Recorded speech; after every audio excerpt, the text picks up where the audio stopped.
All right, I'm here with Terrance Shaw, and we're going to go over an incident that happened. How long ago has it been since this incident happened? It's going on 2 years now. On the 26th of March this year, 2018, it'll be 2 years. It happened March 26, 2016. So on March 26, 2016, go ahead and set the backdrop of what happened. This is 2 weeks after my father passed away, Loomis Beyonce Jr. Some friends of mine were reaching out to me, wanting to take me out to eat and whatnot on March 25th, 2016. So we went to a local restaurant, we ate, then we went to play pool. And at the pool hall in Clear Lake City, some young ladies were being harassed by two young men. And they requested our help, our assistance, me and another gentleman of mine, friend of mine. We helped them out, we reported it to the bartender and we reported it to the bouncers as well. Came back to my drink, evidently meant to put it in her drink, whatnot, but I took the drink, my drink, what I thought was my drink, drank it, and we were leaving the bar at that time. On the way back to my mom's house, my mom and dad's house, I started feeling funny. And my friend that I was with, he said, man, just come back to my house and spend the night. Maybe you feel better. You don't need to go to your mom's house all sick with everything going on in your family right now. So I agreed. Went back to his house, laid on the couch, and during the night, something was going on in my body where it felt like I was on fire. Took my shirt off, took my socks and shoes off, and after that, it was more towards the morning time when this was happening. So it was already daytime again, right? Yeah, it's so early in the morning. Early in the morning. Yeah. And so basically you suspect that your drink got spiked for whatever reason. You started feeling, but you didn't really know what it was at the time. Your buddy said, hey, just come to my house, sleep it off on my couch. This was at an apartment complex, right? Correct. Yeah, all right, so it's at an apartment complex. So you're at a local pub. You're not feeling well. At this time, you don't know what it is. You don't know that your drink's been spiked. So all of a sudden, you wake up. Your body feels like it's on fire or it's burning. So what happens next? What happens next is right after that, I made my way outside of his apartment, and I'm standing on the balcony. At this point, I'm throwing up blood all over his balcony. I mean, all over his breezeway right in front of his front door outside of his apartment. I'm literally throwing up blood everywhere. And at some point, I was thinking it was his apartment. I went to the neighbor's house, was banging on their door trying to get in because I thought it was his place. I was like, I need to go to the hospital right now. I was that coherent enough where I'm knowing I'm throwing up blood everywhere. And I'm really dizzy at this point, falling all over the place. But I must say, I was not being violent. I didn't show any aggression towards anybody whatsoever. I was having vertigo, just falling over and whatnot. And by this point, I remember the Lake City Police Department showed up in full force. It was at least, I want to say 5 to 10 cars there. It was just, there were police everywhere. So obviously somebody at the apartment complex called the police, saw that there was a commotion, a disturbance of some sort, called the police department. The police show up full force. And are you coherent at that point? Like, can you tell what was going on, or was you basically I was a little in and out at that point, but I grabbed the railing, looking down at the police. At the top of the step. At the top of the step, okay. Yes. I was looking down at them. They was instructing me, yelling at me to come downstairs, and I was pointing what looked like guns and tasers at me, telling me to come down the stairwell. All right. At that point, I was still holding on to the guardrail, and then after a few times of them telling me, instructing me to come down, I was on my way down the guardrail with both of my hands on the right-hand side of the guardrail, of the stairwell, coming down, walking with my body leaning backwards because I was really dizzy. I was holding that to support my body so I wouldn't fall down the stairs. And they kept screaming at me, telling me to take my hands up off the stairwell. And I know they could see me like leaning back. I said, I can't, I'm dizzy, I need help, please help me. I'm crying like a baby, still throwing up blood all over myself and throwing up all everywhere on myself. they tased me at that point when I had both hands on the stairwell defensively. And I remember at that point, after the first tasing in my chest, I fell back. And on the way back, I grabbed the tase prongs. The prongs, yeah. The lead, the Try prongs. to pull them out. Trying to hold myself up, and I fell back, and I fell out. Struck the back of my head, and I was knocked out cold. No officer attempted to go up the steps and grab your hands, put you in cuffs, or lead you down, or say, how can we help you? Do you need an ambulance? Anything like that. They basically just was yelling, threatening you to put your hands up and do all that. And at this point, you haven't really shown aggression to another human being. You wasn't threatening to fight anybody or anything like that. I had no weapons at all. I had no shirt on. My pants were falling off. I had no socks or shoes on. And I woke up. I became coherent again to a police canine biting my right leg, which I'm scarred for life on the lower part of my right leg, dragging me off the last 2 to 3 steps, me clanking my head on the stairwell. So they tased you, you fell back, they drug you down the steps with your head hitting every step on the way down, and by the time you came to, a dog was biting your leg. Yes, that's what brought me back to. Back to. You felt the dog biting. Yeah, he was dragging me off the stairs. The dog was dragging you. So I was basically with my hands down. This is according to a witness who took the photo that's been. We're going to insert the photo here so people can see the photo. All right. And so there was bystanders watching. Somebody took a photograph of this. Yes. Okay.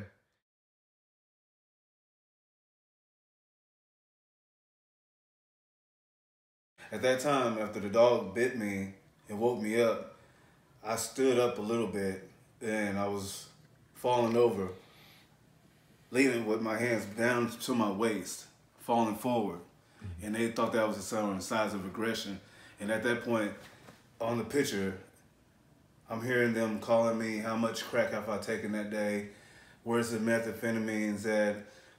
Where's the crack and what gang am I in? They say you're blood, you're a Crip, or you're blood, you're a Crip, screaming all kinds of weird stuff at me. I remember that 100%.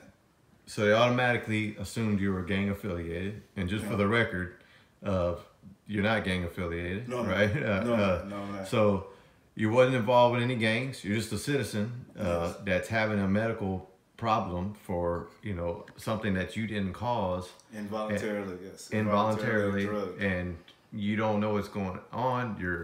You're disoriented. Now, all of a sudden, you're bleeding from the head. You've been tased. You've had dog bites, and now they're asking you about your gang affiliations and things like that. So what happened next? Did you get thrown in the car, or what happened? At this point, I'm being surrounded, like on the photo is being shown, and this is when every officer yelling at me, calling me a blood or Crip, looking at me saying what affiliation. They kept saying you're blood, you're Crip, and that's all I kept hearing. And at this point, I'm not being responsive to them with my hands down, falling forward. That's when I remember the dog, the police canine, jumps up and bites my thigh at this point, the second dog bite. And as you can see, the officer's pulling the dog off of my leg at this point. So were you in cuffs at that time? No, I wasn't. You wasn't in cuffs yet? No. So, okay. So a dog is now bitten you twice. They pull the dog off, and then I feel a blunt object hit me in the back of the head, and I'm getting tased in front. The officer is tasing me in front, all at the same time, basically, within a matter of seconds. Oh. At that point, right when I'm falling, I'm out cold. You passed out again. All right. And then from then on, right there, they said that they had footage of me being in a cop car, screaming and kicking, threatening them, but they never presented that information for 10 months going through the situation before the trial was set. And right whenever that happened, they knew that I was bleeding, and they beat me up pretty bad. And my head was full of blood, as you can see on the picture. My whole head was covered in blood. My chest was full of vomit. My clothes were vomiting blood everywhere. And I woke up in the hospital at Clear Lake Regional Hospital with my leg burning. And I was handcuffed, like a real uncomfortable position. My left arm, my right arm was handcuffed to the hospital bed. And at this point, I can't move my right arm at all. And I pointed down. I said my leg hurt. So the nurse moved the cover from my leg. They had the handcuffs. My leg was handcuffed to the bed on my dog bite. It was So they put the handcuff on top of the dog bite. Squeezing it, and I was bleeding like really bad off of my leg. And that's how you woke up in the hospital. That's how I woke up in the hospital. A hand to the handcuff and a leg handcuff. Yeah. And so you had another leg that wasn't bit, and they didn't handcuff that leg. They handcuffed the leg that you were bit on, bleeding from. Exactly, bleeding like profusely out of my leg, and that's what woke me up because I felt like my leg was getting sawed off at that point because it was so tight. Then they said that I was cleared to be incarcerated. And while at the hospital, I have documented proof where the nurses and the police that was there at the time was looking at me because my mouth was bleeding and I have crooked teeth. And the nurse was like, he looked like he's on meth, and the cop was calling me a crack addict. It was a horrible situation. And then they told me I could be incarcerated. When I was telling them I don't feel good, at that point I was still throwing up at the hospital. And they still released me to be incarcerated. And I left the hospital with nothing but a hospital gown on and underwear, which I soiled myself, and I had urinated myself as well over and over. So, and this was in March, and it was pretty cold that day. So, granted, I'm wet underwear on and just a hospital gown with no socks, no shoes, nothing on but that. Hospital gown and soiled and wet underwear. So what happened from there? Did Lake City officially file any charges against you, and what were they? Yeah, the charges were burglary, which was pretty much dropped right away because, as you can see on the picture, I wasn't trying to steal anything or I wasn't trying to rob anybody. Yeah. The neighbor got the neighbor's door. I think the one that I hit the door trying to think it was my buddy's house again because I was throwing up, begging him to. At this point, I don't know where he was. I'm pretty sure he was trying to get his clothes on and come try to take me to the hospital, but it was too late. By that time, they called the cops, the police officers, to come out and disperse that. But it was like all the League City Police Department just about out there for just me. And at that point, I was 170 pounds, grieving the loss of my father, and I was, if anybody knows me, I'm not aggressive at all. And what did the League City charge? They charged you with burglary, which they dropped, and what else? Do you have any other charges against you? Yes, it was assault to a public servant. So they said you assaulted somebody. Yes. All right. They said I intentionally scratched one of the officers' hand, a small scratch on his hand, which caused severe pain. I have documented proof of their narrative, severe pain to his hand.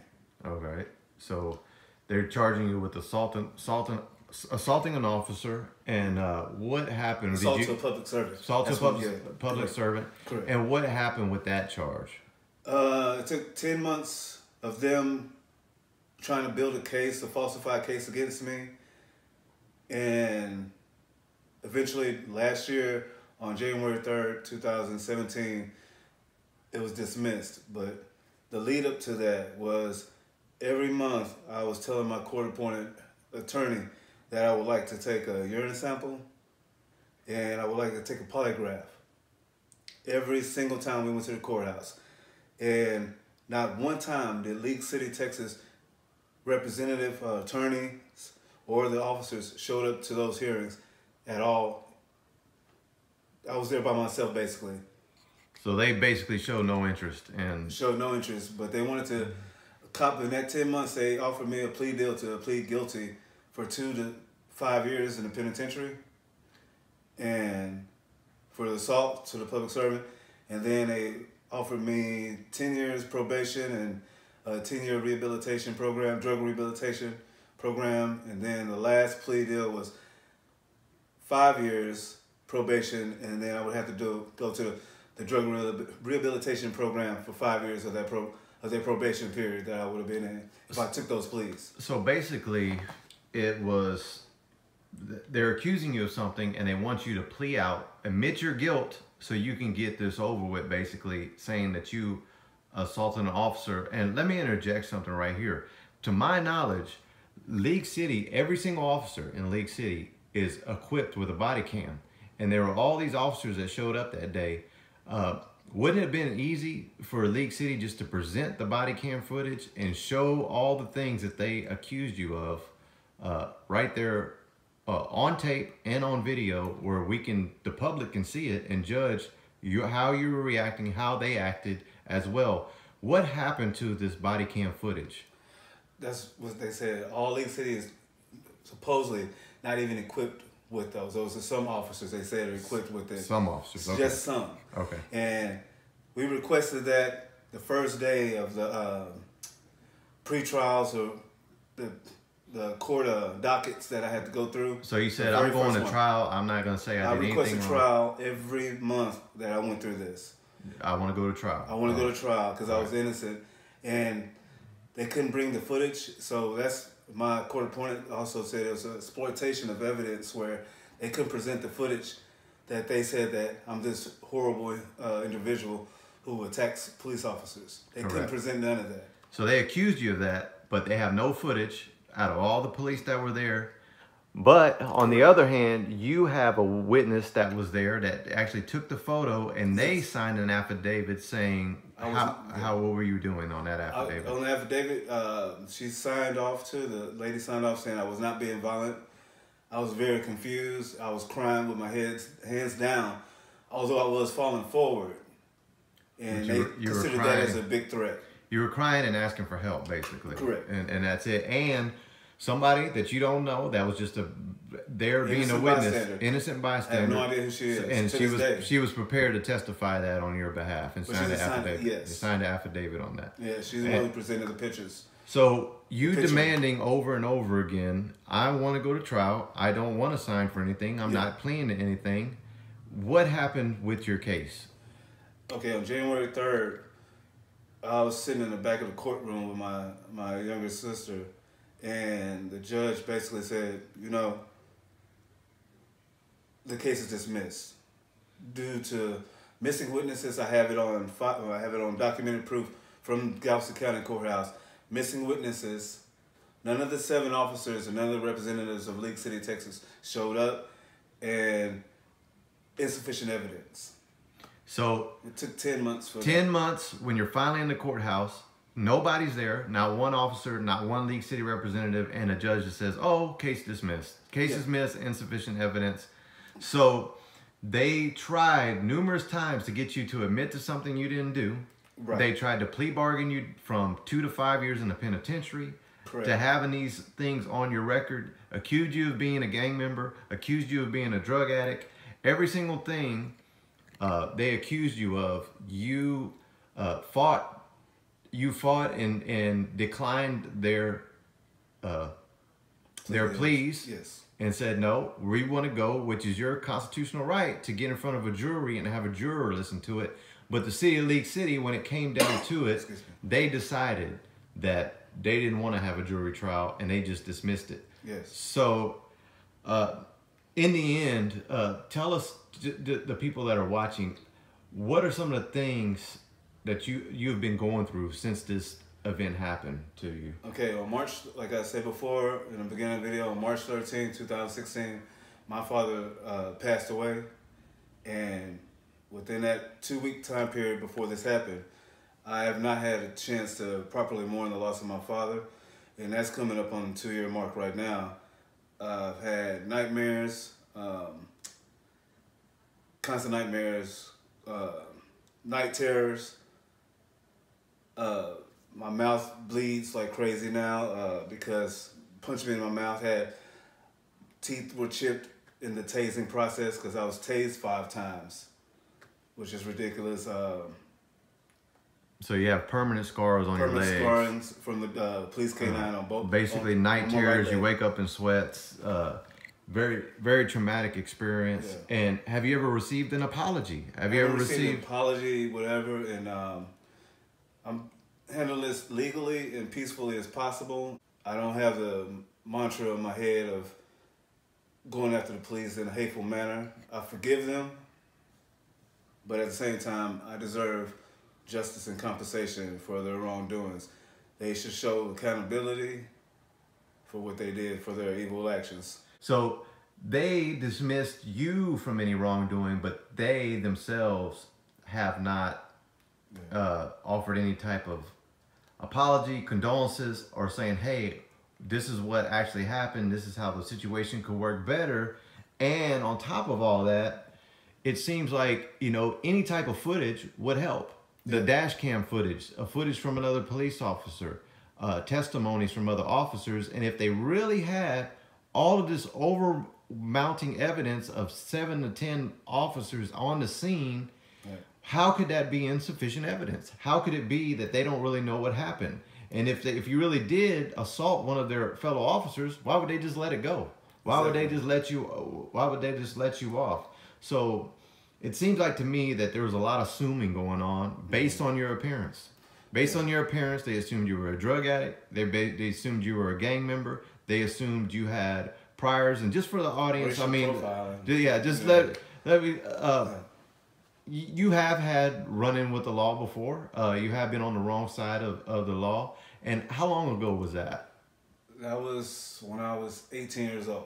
18 years old, and you're in your 40s now? Yes, I'm 43 years old. So you're 43 now. So when you were 18, that's the last time you had something that you did that was wrong in the eyes of the law, and I'm sure you've paid for that. Yes. So from 18 years old all the way to a grown man in his 40s, you just automatically got treated like a suspect, a criminal.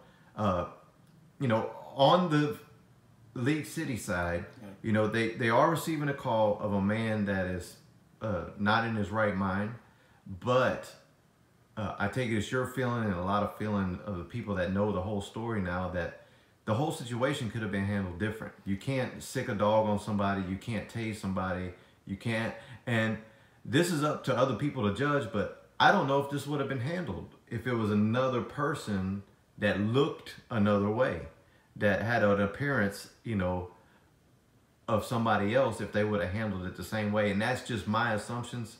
I guess that'll be something for the public to decide. But I don't think anybody should have to go through something like this. And if the unfortunate situation does occur, I mean, there's no type of apology or remorseful situation of how this was handled. I mean, this man, now he has to wake up, post-traumatic stress, scars that'll never go away, both mentally and physically.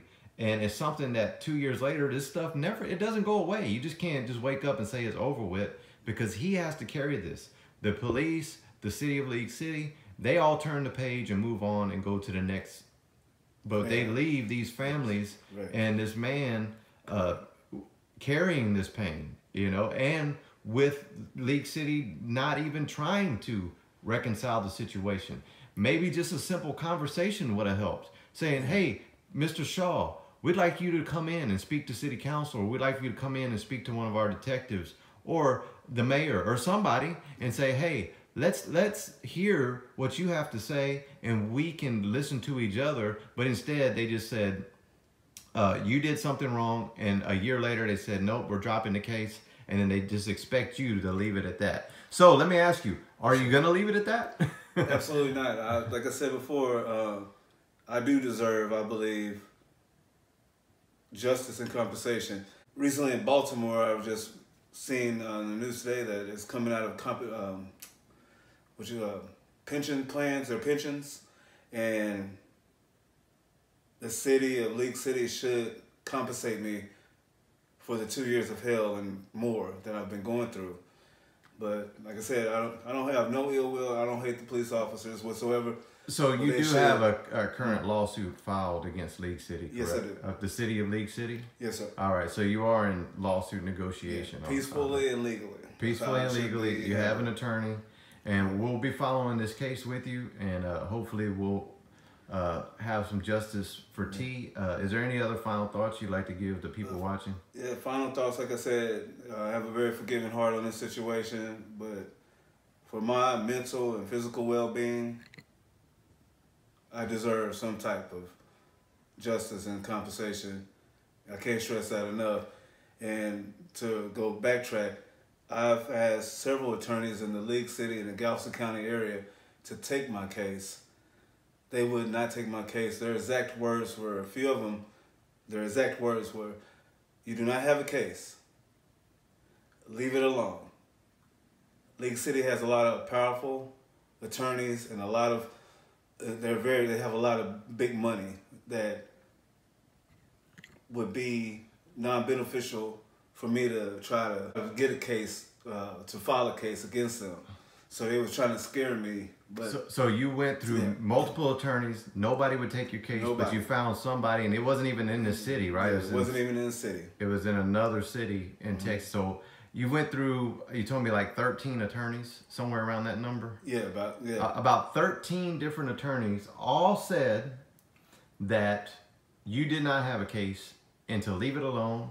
But through your persistence, you went on your own, got all the paperwork, did all the legal research on your own by yourself, and finally got another attorney to take your case pro bono, or to, just to try to help pro bono take your case.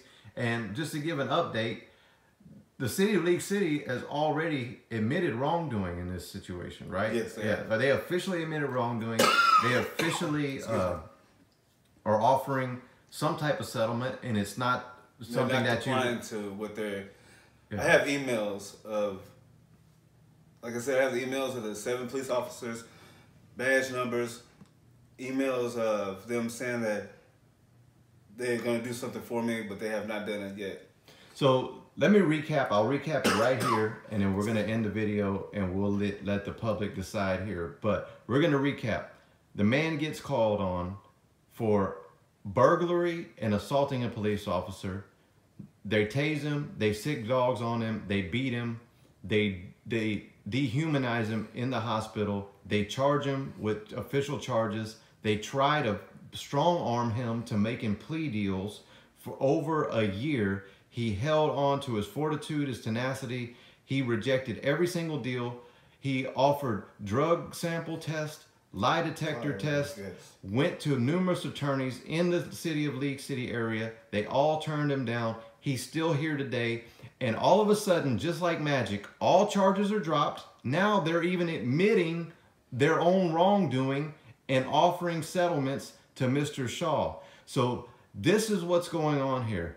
This is how the tables can turn. And I want people to see that if you're going through something like this too many times, people are pressured. They get beat up, they get humiliated, they get profiled, and they don't have the fortitude to do the right thing and to fight as long as it takes. He could have given up a long time ago. He could have just turned the page and said, I made it, I survived. But we need to look at cases like this, because this is just the tip of the iceberg. What happened to Mr. Shaw is happening over and over again to citizens, and not only League City, but in police departments all across the country.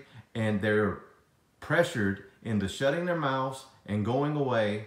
And that's what they do time and time again. But when Mr. Shaw went through all of the legal channels, when he went through the legal channels and he put them on the spot, they eventually started backtracking. They dropped the criminal cases.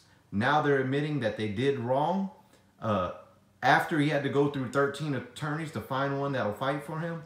And the story's not over. And Mr. Shaw, I wish you the best of luck. And one more thing. Go ahead. I just want people to speak up. If you know you're innocent, request a trial. It will work out for your benefit. Do not just bow down. Just like the Me Too movement going on right now, speak up. Don't wait. Don't wait. Speak up. Enough is enough. This is Terrance Shaw of where you reside? Austin, Texas. Was in League City, mourning the passing of his father, which was a resident of League City. Him and his mother. It's, Clear Lake, Texas. Clear Lake. Was a resident of Clear Lake. So they were right here in this area. He was here having a drink at a pub, like most people do. An unfortunate circumstance of events happened, and this is where we are almost 2 years later. Let's go ahead and close this case. Justice for T.